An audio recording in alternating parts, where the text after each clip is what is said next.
México durante su larga historia ha tenido múltiples anécdotas oscuras, con personajes temibles que parecieran que surgieron del mismísimo Hades solo para causar dolor y miedo.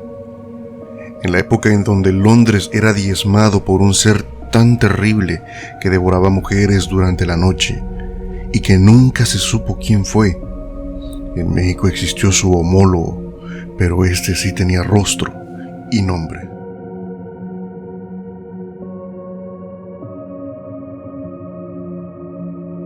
Francisco Guerrero. Él fue el primer asesino serial capturado del que se tenga registro en México. Se le acusó de asesinar en los años 1880 y 1888 alrededor de 20 mujeres. Francisco nació en 1840 en la región del Bajío. El chalequero creció en el seno de una familia de escasos recursos. Fue el 11º hijo de un matrimonio que se caracterizaba por abusos de su madre y la ausencia del padre.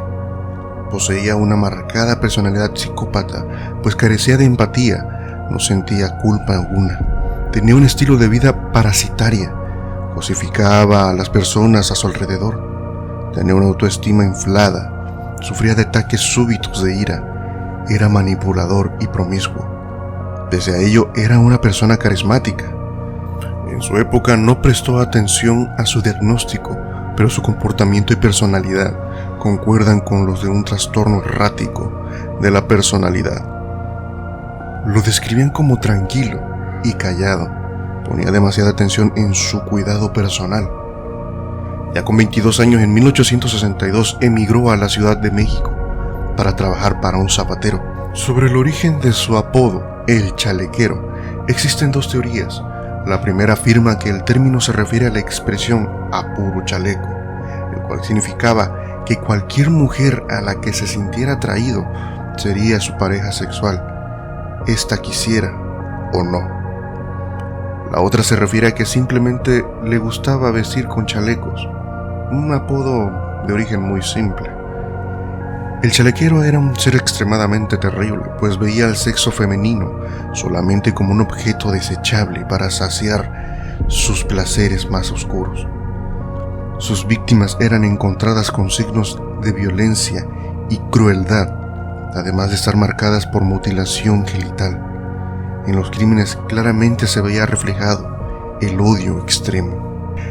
Las violaba para demostrarles, según él, el poder y la superioridad que tenía sobre las mujeres, y aunque casi todas sus víctimas eran prostitutas, no las mataba por su oficio, sino porque eran vulnerables. Su modus operandi era que abordaba a sus víctimas con el pretexto de hacer uso de sus servicios, y en efecto, sí hacía uso de ellos. Posteriormente las amagaba y ultrajaba. Las asesinaba por estrangulación o degollamiento, y en algunos casos hasta la decapitación. Fue aprehendido por primera vez en 1888. Durante su juicio, se presentaron pruebas de todas las atrocidades que cometió. Sin embargo, muchos asesinatos no se le pudieron vincular. Por otra parte, el régimen autoritarista del gobierno movió todos sus recursos para bloquear la fuga de la noticia, pero la ola mediática no pudo contenerse y se volvió un hito del momento, pues sería el primer asesino serial registrado en la historia de México. Una vez comprobada su culpabilidad, fue condenado a la pena de muerte, pero el mismísimo Porfirio Díaz intervino y redujo su sentencia a 20 años. Se desconocen los motivos del por qué se realizó esa intervención por parte del presidente de aquel entonces. Este salió libre en 1904 debido a un error burocrático. Tan solo pasaron 4 años para volver a cometer sus crímenes, pues asesinó a una mujer de la tercera edad. El motivo que supuestamente tuvo fue que ella le había hecho enojar, lo cual detonó su ira y atacar a la pobre mujer de la manera más siniestra y aberrante que pudiera haber. fue visto por un niño pastor cerca del río Consulado, cuando violó, torturó y asesinó a la mujer. Este fue recapturado y fue reincendido, pero ahora en la prisión de Lecumberri, misma donde estuvo el afamado Gregorio Cárdenas, el estrangulador de Tacuba. Este no alcanzó a recibir sentencia, pues murió antes de ello dentro de su celda. Debido al bloqueo mediático que hubo en aquel entonces por medio del gobierno, fue difícil encontrar suficiente información sobre este asesino serial conocido como el Chalequero. Sin embargo, las atrocidades que se anécdotan de él son mucho peores que las que pudo haber hecho Jack el Destripador en Londres en la misma época en la que estuvieron coincidiendo.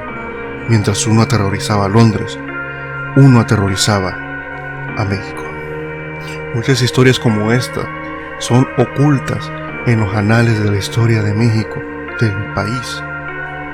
¿Qué más habrá dentro de ello? ¿Qué más monstruos existirán dentro del mismo? Lo estaremos sabiendo en próximos capítulos.